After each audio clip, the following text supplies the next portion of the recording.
Bonjour tout le monde, grande est ma joie de vous retrouver à ce nouveau numéro de Chant des Boaz. Et aujourd'hui, vous et moi, nous allons parler d'un thème très important.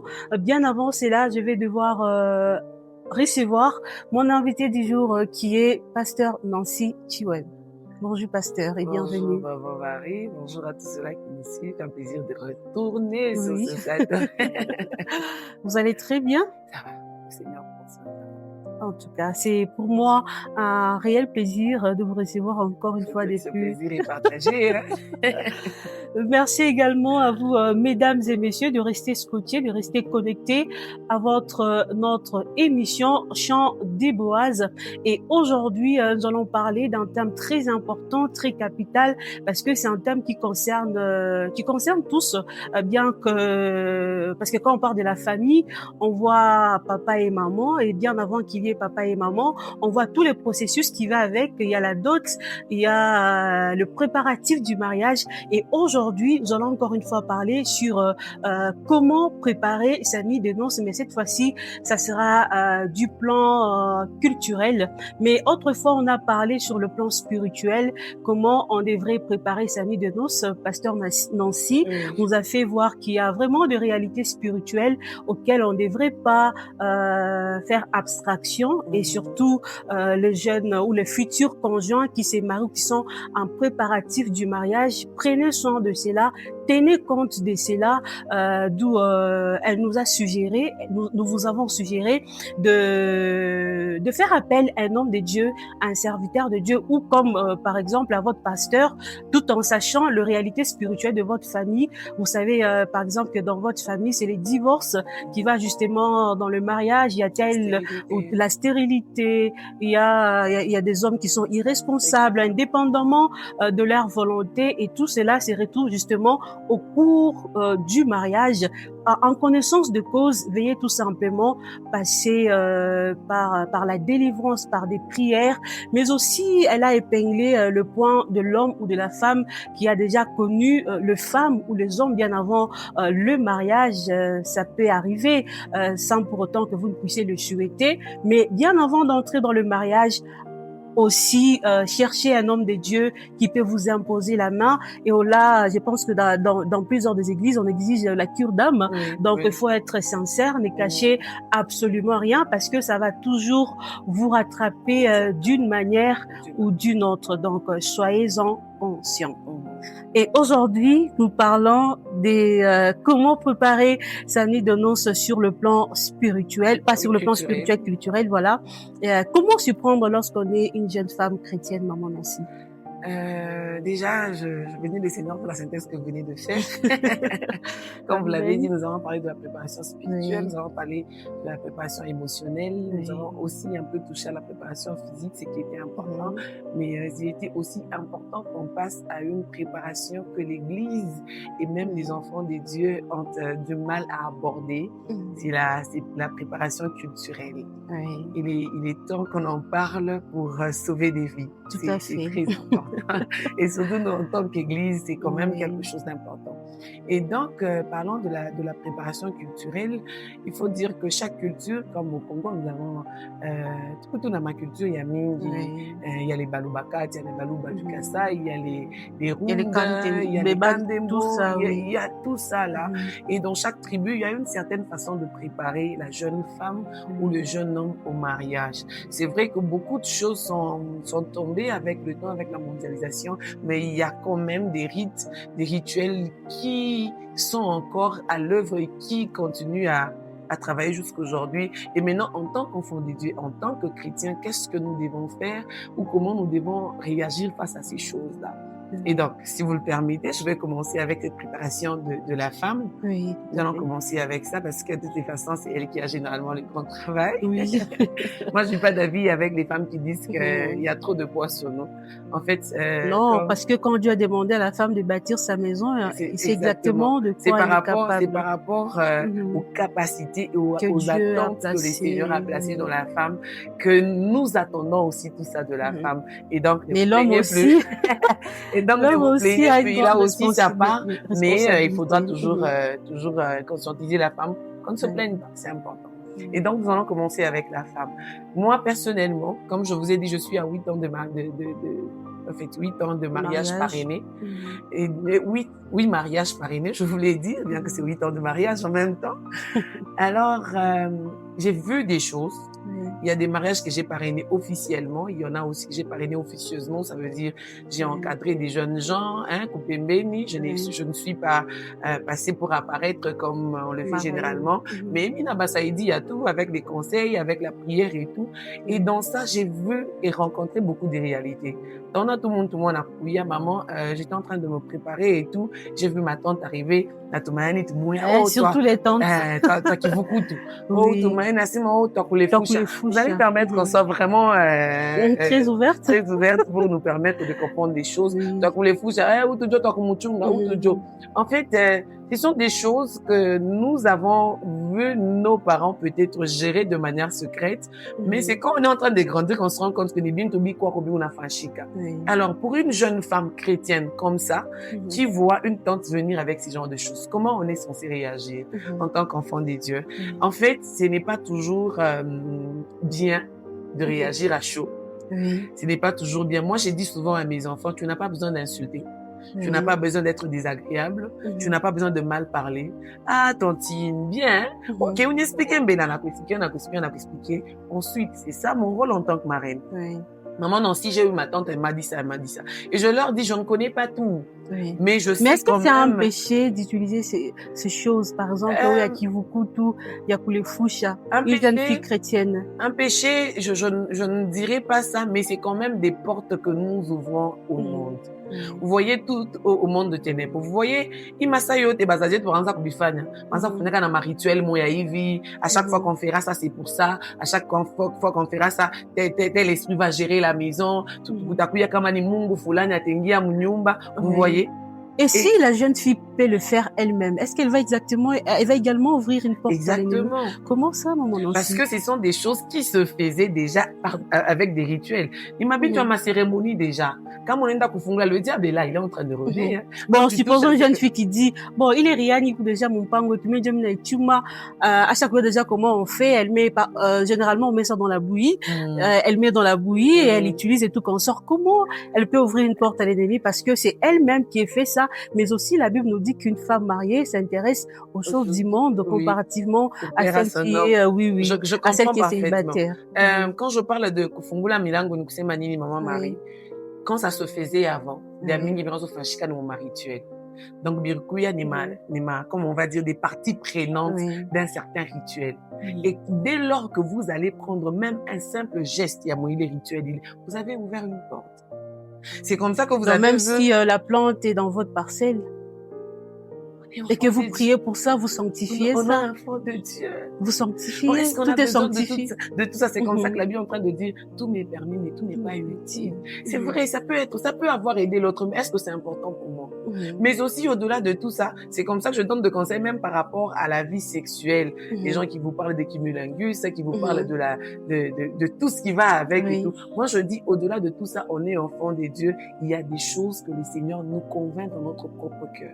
Est-ce que tu es à l'aise en faisant ces choses? Est-ce que tu es tranquille? Parce que la Bible est claire, elle dit, tout ce qui n'est pas conviction du cœur est péché.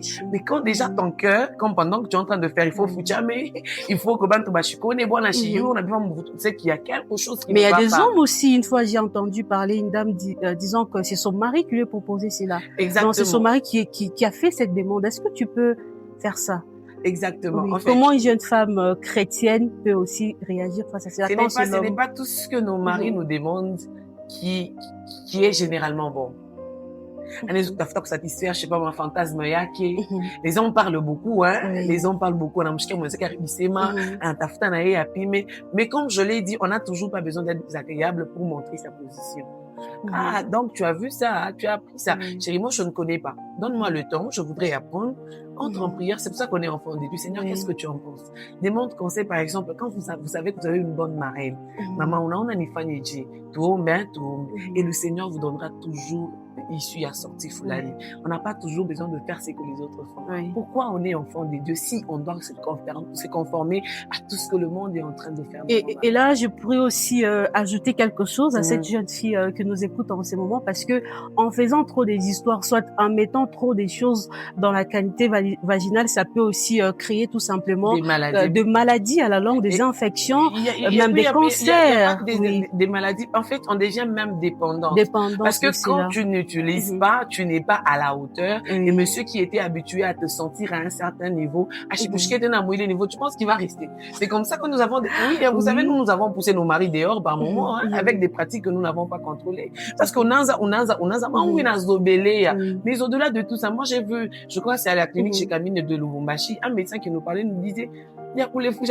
Une maman est venue finalement, c'était tellement long, parfois on dit, ça peut faire sortir de l'odeur et tout comme ça. Exactement. Vous voulez qu'un mari reste dans ces conditions dans la maison. C'est vrai, au début, il peut même venir pour te demander à toi les fouches. Mais quand tu vas commencer à subir des conséquences, il fallait décider. Exactement. Et donc, il faut y mettre de la sagesse, mais aussi faire confiance au Saint-Esprit. Quand je sens que moi, je ne suis pas prêt, Saint-Esprit, aide-moi à le convaincre. Priez pour son cœur. Père, je te confie le cœur de mon mari. Ce qu'il me demande, moi, mais aussi, il faudrait aussi prier pour ses rapports sexuels. Comme on va encore retourner sur le plan spirituel, mais pas vraiment en détail. Il faut prier pour ses parties intimes. Exactement. Quand vous préparez les mariages doivent également se préparer sur le plan spirituel. Priez pour votre corps. Peut-être que vous avez connu les hommes avant le mariage et cet homme peut-être était mystique. Il a déclaré des choses sur votre corps et vous sentez que vous êtes dans le mariage. Vous n'êtes pas toujours à la hauteur. Je conseille même aux jeunes femmes, pendant que tu es en train de faire ton bain intime, Seigneur, c'est toi ici, que ça soit une qui me purifie, qu'elle soit changée en ton sang, que ça soit cette eau-là qui est sortie en même temps que ton sang. Quand mon mari va faire, quand mon mari me touche, qu'il sente que je suis sa femme, que mes parties génitales soient sanctifiées, purifiées, même s'il y a des infections. Maman, quand on a ma infection, il y a un problème. Donc, il faut savoir prier pour soi-même, même pour rien du tout. En tout cas, moi, je dis à mes enfants, prie même, Seigneur, aujourd'hui, je veux que ça soit différent. Aujourd'hui, je veux qu'ils me sentent différemment. Je veux, moi, aujourd'hui, jouir différemment. Et ça se fait. Et donc, chère jeune femme, ce n'est pas tout ce qu'on vous présente que vous êtes censé prendre. Vous êtes enfant de Dieu, confiez-vous au Seigneur, faites confiance au Saint-Esprit. Si vous sentez que ce n'est pas important, comme la Bible dit, tout m'est permis, mais tout n'est pas utile. Si je sens que ce n'est pas utile, ça ne m'amène rien de spécial, et surtout si ça va déranger ma paix avec le Seigneur, en tout cas, je ne touche pas et je fais confiance au Seigneur. Il y a que ça, le Seigneur, en faisant le cœur de la femme, maman Marie, il a déjà tout fait. À chaque fois, maman Moyo, t'es bien. Pour période du moyen, vous tâchez qui à toi, c'est ma, c'est comme ça le corps de la femme. Et donc, n'essayons pas de changer les choses. Et à la place, qu'est-ce que la place doit, la jeune fille qui est peut-être en préparatif du mariage, qu'est-ce qu'elle doit plutôt utiliser? Parce que moi, je peux conseiller à cette jeune femme d'utiliser peut-être de l'eau simplement. Maï, en tout cas, ni maï. Maï. Moi, je me rappelle même ma propre mère m'avait dit, Chinanador, pour partir, et aussi, c'est tout, maman Marie. Une petite prière qui accompagne. Tu sens que, par exemple, mais aussi la rééducation du périnée pour ceux-là qui ont déjà peut-être connu les hommes avant le mariage. Oui, mais personnellement, je sais pas, cette histoire-là, je n'ai jamais vécu ça. J'ai vu les jeunes femmes après l'accouchement faire cette rééducation. Maman, moi, je ne connais pas ce truc-là. Je n'ai jamais fait ça. Et je me dis comment nos mamans faisaient tout ce temps ici pour ne pas avoir le temps de faire la mais c'est recommandé aussi à l'hôpital. J'ai jamais vécu ça. Je suis au 21e siècle. Moi, je pense qu'il y a des choses que vous n'avez dans ma mondialisation, dans ma bouilloire, ta maman Marie. Dieu sait comment les choses vont se remettre en place toutes seules. On n'a pas besoin de forcer la nature, hein. Vous savez, quand c'est bon, c'est bon. Maman, quand c'est bien, mais aussi, il y a la place de Dieu et la place de l'homme. Parce que quand vous nous parlez que tout, on doit simplement laisser à Dieu. Quand on parle de l'eau quand on se lave, il ne s'agit pas de Dieu. Il s'agit de nous. En fait, mais aussi la rééducation du périnée, ce n'est rien de grave. C'est comme vous fermez. Je ne suis pas contre. Je ne suis pas contre. Seulement, je me dis, ne trouvez-vous pas qu'on commence à trop exagérer, à trop ajouter autour de la naissance, autour de la maternité? Ne trouvez-vous pas qu'on commence à exagérer? Regardez, nos mamans, elles n'avaient pas d'hôpital, elles n'avaient pas de CPN, il n'y avait pas toutes ces histoires-là. C'est vrai, les choses ont évolué et tout, on accepte, mais n'en faisons pas trop non plus. Je vous ai donné mon exemple, je ne connais pas ces trucs-là. Je n'ai jamais fait ça, je ne sais même pas comment ça se fait. Le Seigneur, en faisant les choses, il a fait les choses de manière à ce que, quand le temps est arrivé, que les choses se remettent en place, le périnée, matrice ça rentre tout seul. Ça rentre tout voilà, seul. Et là, mais je si peux vous aussi sentez que vous avez conseiller, besoin d'aide et que vous avez besoin, ce n'est pas un problème. C'est le Seigneur qui a donné cette intelligence aux médecins pour qu'ils comprennent et qu'ils nous amènent dans toutes ces histoires-là. Et donc, c'est bon, mais seulement tout ce que vous faites, soyez sûr que le Saint-Esprit vous a convaincu et laissez-vous aller par là. Voilà, merci beaucoup à vous, maman Nancy. Là, nous sommes déjà pratiquement à notre deuxième question, mais bien avant d'y entrer, bien avant que vous puissiez y répondre, donc là, soyez convaincus, ne faites pas quelque chose en dehors de la conviction, mais il y a des choses aussi qui sont recommandées à faire.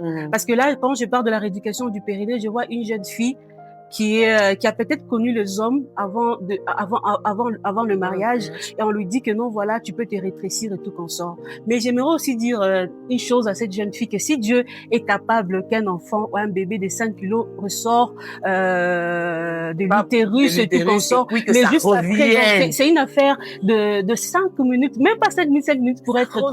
Donc à l'instant, donc tout ce que vous demanderez à Dieu, il vous l'accordera. N'ayez pas de limites lorsque vous parlez à Dieu, parce que Dieu, c'est notre Père et il fait mieux que nous. Voilà. Nous sommes pratiquement à la fin. Alors, si vous le permettez, on va y aller vite. Alors, en ce qui concerne les hommes, quand on a parlé de la femme, il est important qu'on comprenne que notre société ne prépare pas suffisamment les hommes. Je vais demander aux hommes. Les hommes pensent que se préparer pour le mariage, ça n'a rien à voir avec ça. Il y a beaucoup de choses qui se font. C'est vrai, vous pouvez, avec le temps, peut-être, on a besoin, par exemple, pour et tout, mais ce n'est pas une vie, ce n'est pas ça. Quand même, hein? Tu es là pour toute la vie, et donc, je peux faire aujourd'hui, ce n'est pas bon, je sais que demain, je peux récupérer, après demain, et il y en a même qui en font plusieurs fois par jour. Donc, je n'ai pas besoin d'aller faire du mal à l'autre, ou de prouver à l'autre que je suis capable de quoi que ce soit. On ne se prouve rien du tout. On est juste en train de se faire du bien. C'est comme ça qu'on dit faire l'amour. Quand il y a l'amour au centre, je ne pense pas qu'on va chercher à prouver quoi que ce soit à l'autre. C'est très important. Et donc, chers hommes, dites-vous que je vais dans un mariage avec Mutoto Abenyewe, de Kombananae, de me prouver ou bien que mon échec est capable, mais je vais juste vivre comme un chef de maison, la protégeant et donnant ce que je peux donner au niveau yang, c'est tout. Parce que quand vous y mettez aussi, mon mabine, tu as ma aphrodisiaque, ça devient une vie, comme on l'a dit pour la femme, et aussi ça devient une vie, on a dit tu ne peux pas habituer oui. Exactement. Il peut se faire que, soit bon, n'a pas qu'à venir à l'oupla malari. Exactement. Vous n'êtes plus à la hauteur de faire, je ne sais pas moi. Oui, la femme peut aussi aller en dehors du mariage. Exactement. C'est qu'il n'est pas vraiment quelque chose de bien. Nous sommes en train de chuter. Et que dire de la personne qui s'est mariée, mais il y a des imprévus qui sont là. Peut-être que le partenaire en face n'est pas à la hauteur de nos attentes. Comment y remédier à cela? Déjà, ce qui est très important, c'est de savoir parler. Il n'y a pas plus important dans un mariage que le dialogue, et il faut parler même des sujets que nous pensons être tabous. Parlez-en. D'ailleurs, par moment, il peut se faire que le partenaire en face a quoi muntu wa aya. Tu vois que mon tocha il est aya. Anzia pombe c'est ma qui erreur ya. Qui ba qui a comme ça, qui se sentent en sécurité. Au monde où anatosha bubaya boake, donc je peux aussi me confier facilement. Donc parlez-en, chérie. Je pense que il y a ce problème-là. Tu n'es pas à la hauteur. Ou peut-être les mots aussi, il faut bien les choisir. Parce que non, tu n'es pas à la hauteur, maman. On a mot brisé. Il faut prendre le temps. Parler, discuter. Chérie, est-ce qu'on peut faire, est-ce qu'on peut essayer ceci? Mais aussi avec mais aussi la patience, l'amour et mais aussi patient. avec l'expérience, il est important, comme on a dit dans l'émission précédente, l'amour est patient. Tu viens vers moi, je ne connais rien, toi tu connais déjà. Ne t'attends pas à ce que je saute pour arriver au niveau où tu es directement. Il est important de savoir descendre au niveau de celui qui est au plus bas, faire comme si on ne savait pas. c'est important. Être patient. Ça, mais Shijoué, Tunanzi a parlé. Alors, on commence à apprendre ensemble petit à petit. Mais les corps réclament aussi. Oui, mais c'est ça, l'amour nous demande d'être patient. On va faire comment? Vous voulez manger les fruits mûrs? Vous voulez que demain, ça soit bon? En entendant, la personne peut aller d'abord en dehors, question que l'autre... Maman, Marie. Oui, parce que oui, en fait, j'essaie de me mettre à la place de ceux-là qui nous suivent. Il y a des femmes ou des hommes qui réfléchissent de la sorte. On ne demande pas la patience. En attendant que l'autre arrive à la hauteur, bon, quand même, j'essaie un peu de tricher. Parlant de la patience, on ne demande pas d'être patient parce que c'est facile. On demande d'être patient parce que c'est difficile. C'est justement pour ça qu'on demande d'être patient. Ça fait mal, on souffre, mais on patiente pour que demain, ça soit meilleur. Pour que demain, je sois satisfait. Et donc, c'est important. Vous avez trouvé quelque chose en fait, à laquelle vous ne vous attendiez pas. Faites un effort, redescendre. Mais aussi apprendre à l'autre. En même temps avec votre partenaire, jusqu'à ce que vous allez arriver à ce niveau-là. Peut-être même le dépasser si le Seigneur vous fait grâce. Et donc, les imprévus sont là. Soyons préparés spirituellement, physiquement, émotionnellement et même culturellement, de manière à ce qu'on ne soit pas toujours surpris et qu'on n'ait pas des réactions fortes, quoi. Des fortes réactions. Non. Puisqu'on aime, on prend son temps, on patiente, on travaille ensemble jusqu'à ce qu'on va avoir ce qu'on veut avoir. Voilà, merci beaucoup à vous, Maman Nancy. Merci à Maman vous, Marie. très chers mesdames et messieurs, de nous avoir suivis. Donc, l'amour et passion. Lorsque vous êtes un homme, lorsque vous êtes une femme, il y a toujours cette façon-là de communiquer, cette façon de partager. Et si tu me touchais comme ça, et si tu faisais ceci. Et surtout, donc, si vous le permettez, il faut savoir se connaître. Prendre le temps de se connaître soi-même, mais aussi de connaître le partenaire. Et pour ça, on a besoin de patience. Écouter, être attentif. Pas raison à Bamba. Avance un peu. Et pas les raisons à Bamba, il sent que tu as réagi. Et demain, il va faire un effort pour que tu réagisses au même endroit. Et on comprend que moi, je suis comme ça. Moi, c'est quand on parle là que je réagis comme ça. Et c'est comme ça que, comme je vous l'ai dit, la patience à la base, ça fait tout le travail. En tout cas, très chers hommes, très chères femmes, soyez patients, très chers futurs conjoints. Donc, soyez très patients. L'amour est patient parce que en voulant aussi aller en dehors du mariage, nous qui n'a pas compliqué la mampepo parce que vous ne savez pas exactement ce qui se passe. Parce qu'on a tafuta inde, dépotoir des hommes ou de femmes qui partent à chaque fois se faire plaisir. Donc, vous allez chercher quelqu'un qui est passé avec son partenaire pour aller recoucher avec une seule personne, donc ce qui n'est pas vraiment quelque chose de bien. Donc nous vous supplions d'être patients. Certes, ça n'a pas toujours été très parfait, mais soyez vraiment patients. Un dernier mot, Maman Nancy. Alors, si je dois dire quelque chose, c'est que le Saint-Esprit nous aide à comprendre les choses et à voir les choses d'une bonne manière. Vous savez, quand on est en train de préparer son mariage, tout le monde a quelque chose à nous dire. Tout le monde a un mot à placer. Mais faites confiance au Saint-Esprit, mais aussi à votre cœur. Lui est en train de dire, heureux ceux qui se confient en l'Éternel parce qu'ils trouvent dans leur cœur des chemins tout tracés. Il y a des petites choses que vous sentez dans votre cœur. C'est pas forcément la pensée humaine. Il y a sûrement quelque part quelque chose que le Seigneur veut nous faire comprendre. Et donc, faites-lui confiance. Et lui, il est le meilleur conseiller que nous, les parents, d'ailleurs. Voilà.